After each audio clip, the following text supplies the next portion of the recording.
Baraya Cakra parantos waktosna 80,5 FM Radio Cakra midangkeun dongeng Sunda Dora-Dori.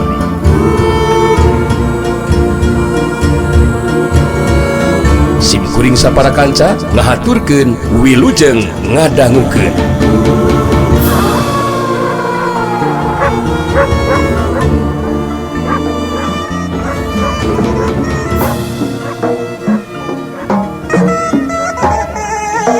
Aki Uwag narik napas panjang bari nedep ka lebah tadi ngacoretna jerim sirawing.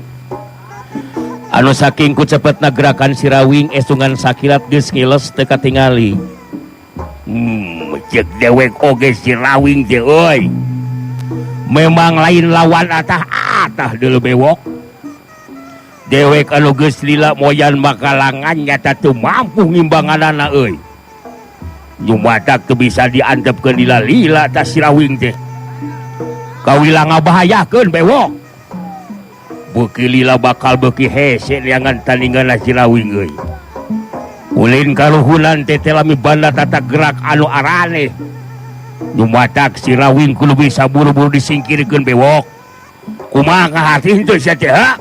Arti-arti tukang kaharti. Sahaja kira-kira ieu anu bakal mampu ngukulan ngelehkeun sirawingnya. Jadi bingung oge yeuh mikiranana Kang. Bah bewok jadi ngahulang bangun anu hanyelu jeung bingung. Aki Uwag ngahulang sakedeung siga anu keur mikir. Saterusna neuteub anteng ka bah bewok anu jadi adina teu lila Aki Uwag terus carita deui. Anu jelas ilaing kudu tetep waspada deuleu bewok euy. Satungtung ilaing hirukeun bangka sirawing bakal terus datang pikeun ngayakeun balitungan deuleu. Sakumaha ancamanana nu tadi omongkeun ku sirawing. Tah dewek sorangan nepikeun ka ayeuna masih keneh mikir euy. Elmu jeung kakuatan naon anu bisa ngungkulan sapasang leungeun sirawing anu geseng hideung.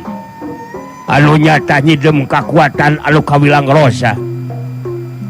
Ilaing deui tadi waktu dewek keur tarung jeung sirawing teh lain ngagunakeun akal atuh bewok saten ngajedog wae. Maksud akal kumaha Kang? Maksud dewek kunaon tadi sirawing teu dibongohan dibulah ku tipung baruang roban. Beungeut jeung panona. Padahal lamun ilaing ngalakukeun eta tindakan mangka bisa dipastikeun sabewok bakal gede pangaruhna keur sirawing. Manehna bisa kadese. Ya ari sugan le akang rek bisa ngilehkeun sirawing Kang. Eta teu nyangka. Teu nyangka saeutik oge lamun bakal kitu kajadianana Kang. Akang teu mampu ngungkulan sirawing. Nyada jauh tina sangkaan atuh Kang Uwag bakal kasoran Kang. Beungeus eta mah sia bewok. Mending urang tulungan heula si Gempar anu geus jadi korban palarajangna sirawing euy. Bahaya teu buru-buru ditulungan mah. Urang moal boga turuskeun nandingan sirawing. Engke tah dewek anu bakal meuseuh si Gempar mah. Saterusna sanggeusna si Gempar bisa ngawasa sakabeh ilmu dewek, mangka si Gempar bakal bisa ngalaciwana sirawing. Kitu tah narancang pamikiran dewek dina waktu ayeuna teh bewok. Aki Uwag harita mere gambaran kabah bewok geunaan karep jeung pamaksudanana. Kituna teh bari ngingetan masalah Gempar anu masih keneh teu inget di bumi alam. Alatan bantrok kakuatan jeung sirawing. Anu sok padahal mangsana ijen wawesen teh dibantu ku kakuatan elmuna Aki Uwag anu disebut elmu koncaran. Bah bewok nuturkeun lengkah Aki Uwag anu muru ka jero imah. Kitu deui anggota macan liar anu sejena. Sabab Gempar geus leuwih teu heula digotong dibawa ka jero imah. Sanggeusna ditulungan ku Aki Uwag, harita Gempar bisa sadar tina kapayahanana. Sarta pulih kakuatanana, ngan tetep masih keneh sungar sengir nahan ka nyeri. Pang-pang nama sapasang leungeunna anu nyeri lalinu balukar sababara kali bantrok jeung leungeunna Sirawing. Di tengah imah saterusna mah harita ngariung. Aki Uwag ngabagikeun paneuteupeuna ka para anggota macan liar. Nu paling akhir paneuteupeuna eureun lebah Bah Bewok. Teu lila Aki Uwag terus nyarita. Bewok, dewek daek teu daek kapaksa jadi kabaud ku masalah ayana Sirawing ye. Eta jelema mun teu buru-buru dibasmi Bewok, wah bakal aglah atuh pamor jengeran urang di dunya kajawaraan. Bakal jadi bahan caritaan jeung kacapangan euy. Lantaran kungsi jadi pacundang eleh Jajaten nyatana ulang kasoran ku Sirawing dina mangasana ijen Jajaten. Nu mata kudu gancang leangan cara euy. Pikeun ngabasmi ngabinasakeun Sirawing. Dewek ti tadi jadi milu euy. Milu mikiran ieu. Kumaha carana pikeun nyingkirkeun Sirawing. Si Jalil ngarasa ateul bibirna. Mun teu milu cumarita teh harita terus milu nemoro ngomong. Kumaha lamun urang mangpaatkeun jago-jago patalukan urang bah? Kangaranan dipentes bantuanana mangrupa tanaga jeung pikiranana moal aya nu henteu nurut parentahna Abah mah. Guru-guru utamana kumpulkeun terus ngahijikeun diri jeung pihak urang gitu bah. Tah ku cara kitu mah nya teu mampu ngabinasakeun Sirawing. Kangaranan dirapunan ku jago-jago anu geus arasa pangartina mah bah. Piraku we teu ngahasilkeun. Kitu ceuk pamikiran kuring mah Ki Uwag. Aki Uwag nutup seukeut ka si Jalil terus nyarita deui. Terus derang euy. Dewek teu panuju kana jalan pamikiran ilaing Jalil. Cara anu leuwih hade mah euy. Teangan jago bayaran anu bener-bener punjul elmuna. Anu baris mampu ngelehkeun Sirawing anu bakal bisa ngabinasakeun Sirawing. Mun teh mah eta jago teh hayang diburuhan, menta bayaran sakumaha bae, sangupan we ulah henteu ditedunan. Bah Bewok kerung dua halisna meh tepung. Bangun anu keur mikir jero nakeran, sedengkeun Aki Uwag harita nuliskeun caritanana. Coba pikirkeun Bewok euy. Naha aya kira-kirana jago anu mibanda ajen pangarti satata jeung Sirawing. Mun teh mah bener aya euy. Terus menta bayaran. Sakumaha gedena pamenta, beungeus cumponan we cumponan. Sabab Sirawing moal weleh terus jadi ancaman keur ilaing euy. Bewok, da bapana memang ajal binasa ku ilaing lin. Bah Bewok ungeuk tanda ngabenerkeun kana caritanana Aki Uwag. Malah hate Bah Bewok aya mah jadi kaenteupan ku rasa kaselempangan. Sabab kaayaan Sirawing moal weleh terus datang pikeun balitungan males kanyeri ka diri manehna. Memang bener Kang, teu salah Kang caritan akang teh. Mana lo jadi bingung teh rek saja mana atuh Kang anu bisa ngungkulan Sirawing. Akang sorangan nu diandalkeun nyata geuningan teu mampu geuning Kang. Dikepung di huruf jeung barudak kalah ka ngejat. Teu beda ti anak setan tah mangkuluk anu ngaran Sirawing teh. Edan Kang. Nyuwatak ayeuna pikirkeun ku ilaing Bewok. Nah minta bantuan atau ti urang Pasir Jamu Ciwidey. Kira-kirana caha tah jago anu boga kamampuan satata jeung Sirawing anu bener mikirna kitu Bewok. Ya tapi dah rata-rata ge geus sakabeh jago jadi patalukan Kang. Taruluk aleh Jajaten Kang. Rek sade jago lalu bisa diandalkeun ngalehkeun Sirawing. Pan geus sidik anu geus nalukeun para jago oge nyata diri urang teu mampu ngabinasakeun Sirawing Kang. Iya anu jadi bingung mikiran teh Kang. Duh, saha deui nya Kangnya? Lain sadeu lain bewok sia teh. Tapi cek dewek ye mah bewok ye. Cing. Kumaha Kang. Can kabeh jago jadi patalukan ilaing bewok.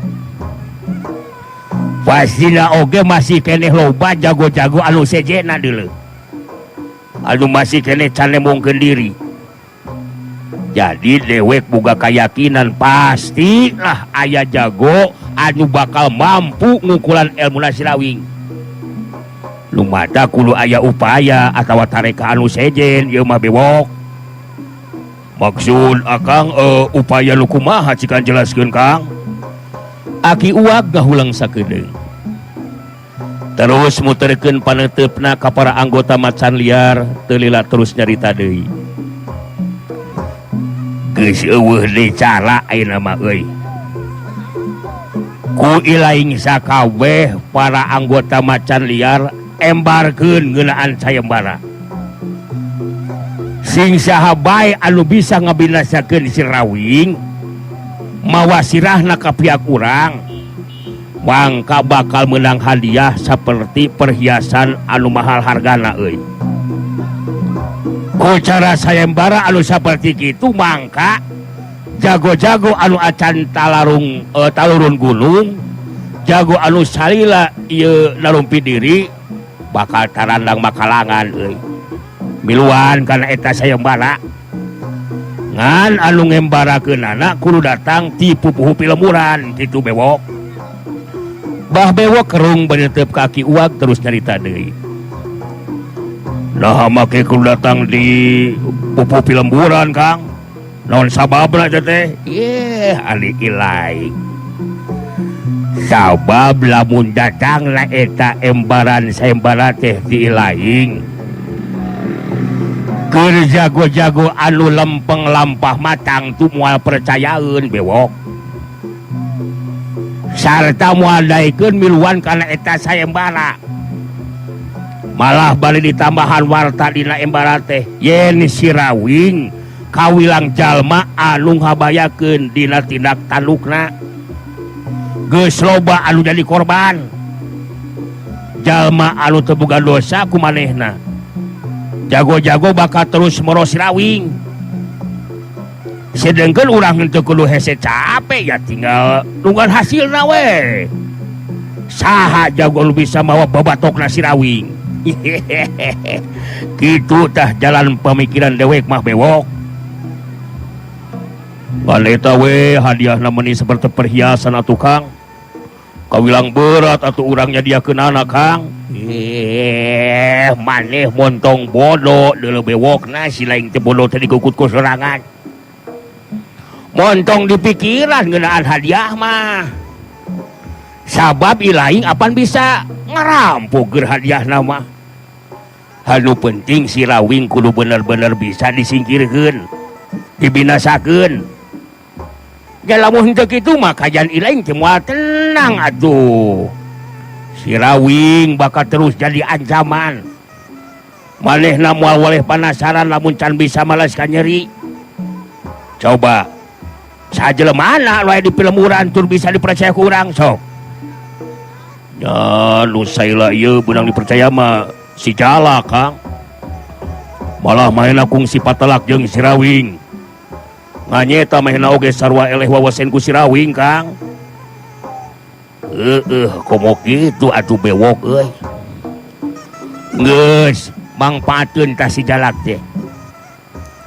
Sina mangaruhan pupuh lembur pikeun ngembarakeun sayembara teh. Malah jieun wawaran euy. Terap-terapkeun di unggal tempat anu kaliwatan jalma loba di satiap lemburan.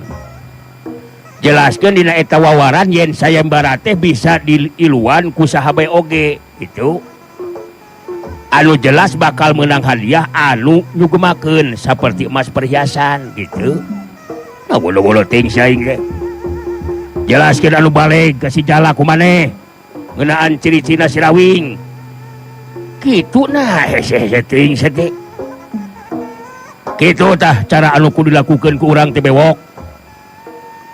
Dewek boga keyakinan jago-jago anu saila ieu can turun gunung jeung lunta ti padepokanana bakal alin hideul.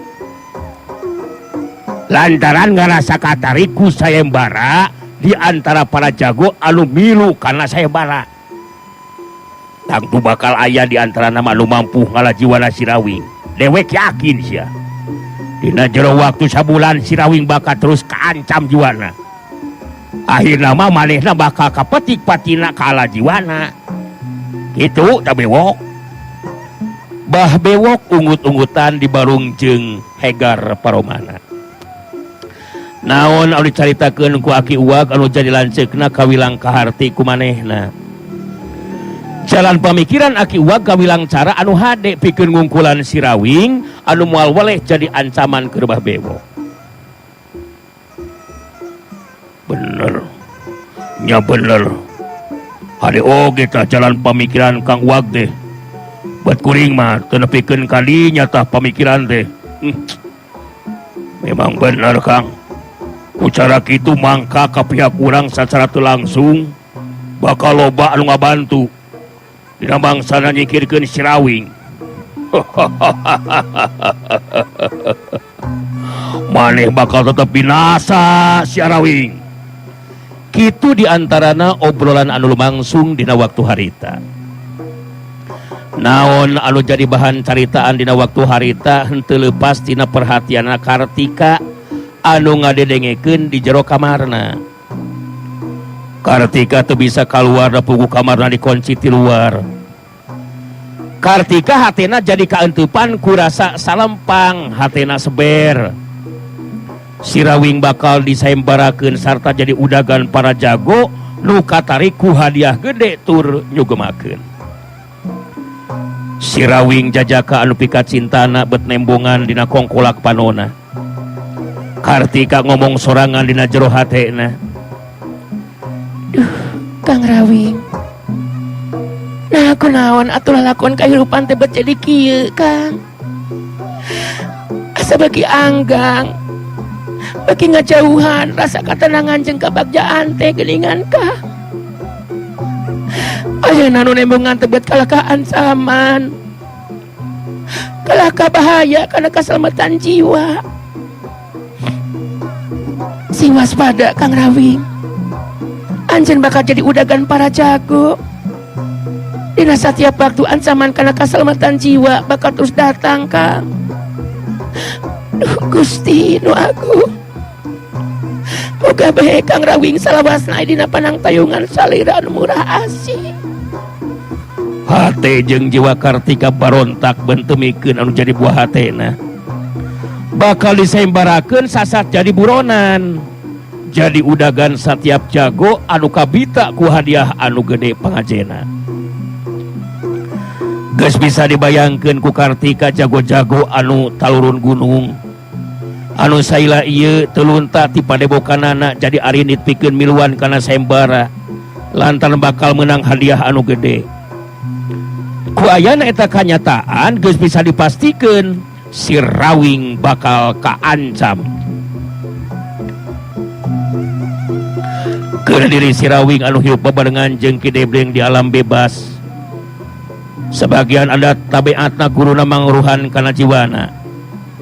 Kematak aneh mun masalah Kartika nu dianggap ku si Rawing geus kasungsi dirina ku bah bewok teu mangaruhan kana jiwana. Kacapila. Leluan kana sayembara jiwa si Rawing teh tangtuna oge teu mustahil. Upama bakal aya jago anu nyata-nyata mibanda tahapan ajen pangarti anu leuwih punjul tibatan si Rawing. Kartika jadi tengenah cicing. Karep hate mah hayang ngabejaan ka si Rawing geunaan rarancang anu bakal dilaksanakeun ku bah bewok. Diuk di sisi tempat sare Kartika hatena galecok ngomong sorangan. Duh, kudu kumaha atuh tindakan aing. Kang Rawing sakuluna mah dibejaan ngeunaan rancang bah bewok. Anu sejarek nganyembarakeun ngaran Kang Rawing Ngerakang rawing waspada lantaran jadi udagan jago-jago nu harayang hadiah gede. Tapi kumaha ngabeja anak-anak deh.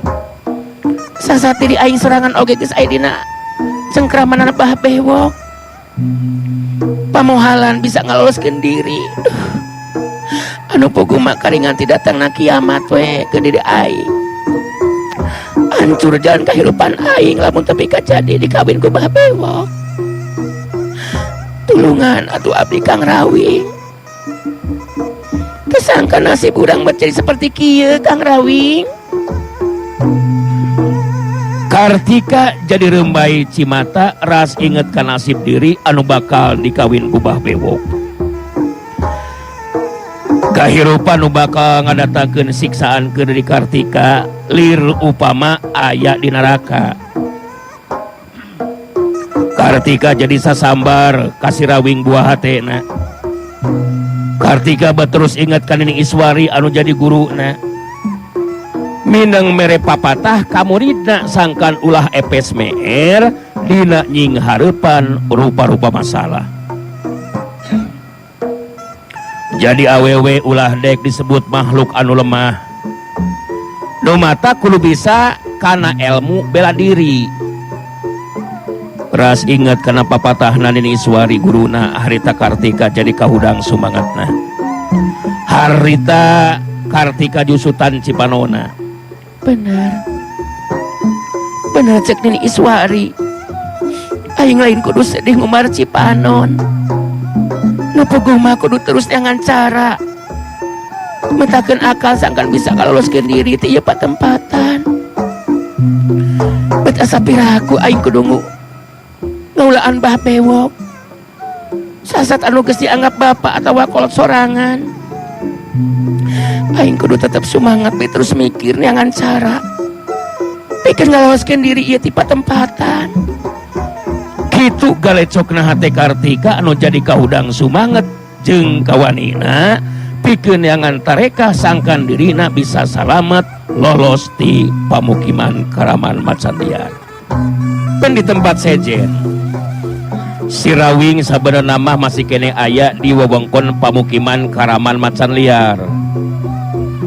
Harita si Rawing keur ngaleureuhkeun kacape diuk dina luhur jukut garing awaknya rane kana tatangkalan. Sajeroni ngaleureuhkeun kacape si Rawing hatena galecok ngomong sorangan. Kartika dirina geus beunang ku si Bewok duh. Geus teu kudu ditulungan kudu di aing mun kitu mah badina oge piraku kudu boga pamajikan urut batur. Nu bojang mah kuduna oge jeung lanyang. Tapi kangaranan malas pati ka si Bewok mah kumaha wae carana tetep kudu bisa laksana. Kudu diteruskeun ye balitungan jeung si Bewok mah ye. Terdiri si Rawing anu hirup bebarengan jeung Ki Debleng di alam bebas.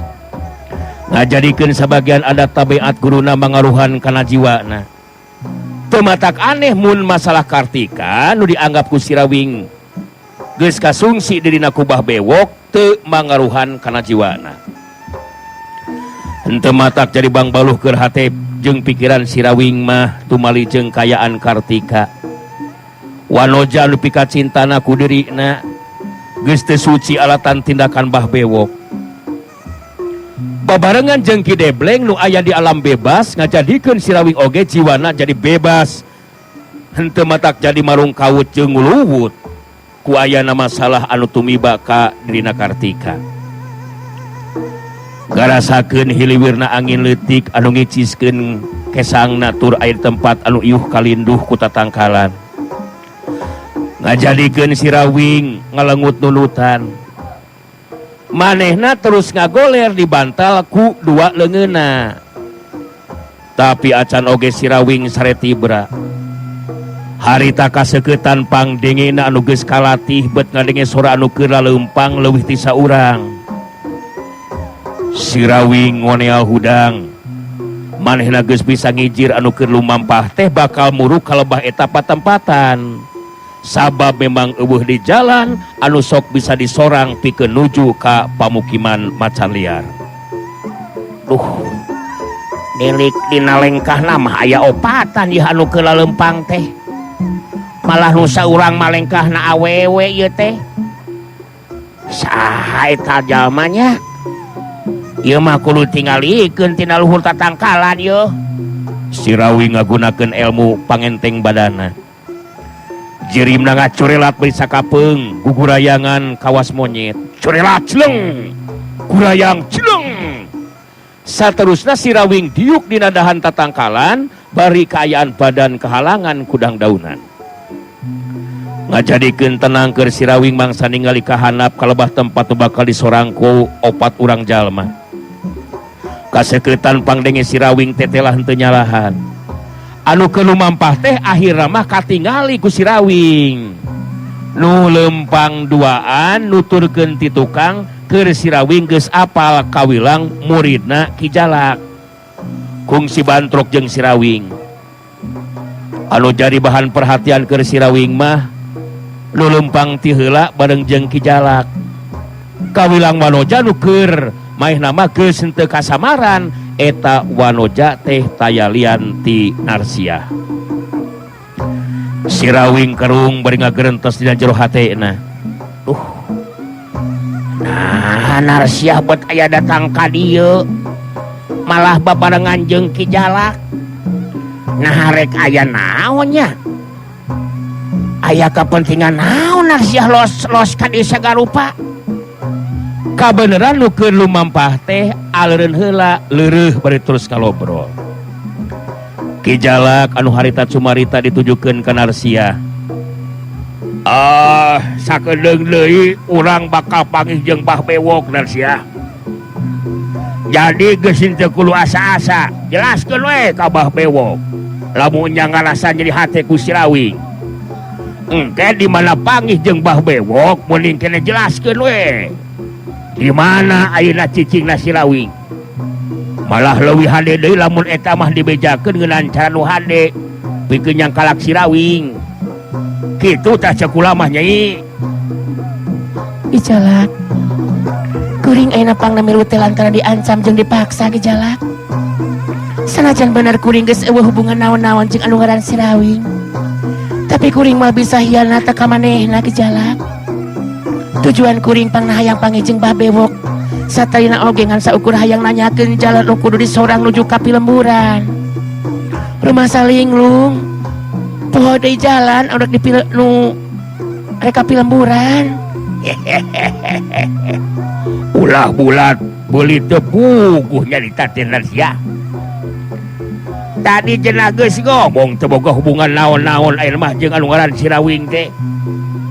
Ari ayeuna bet kalakah kitu geuningan. Apanan tadi geus ngomong cenah jadi hate ku si Rawing.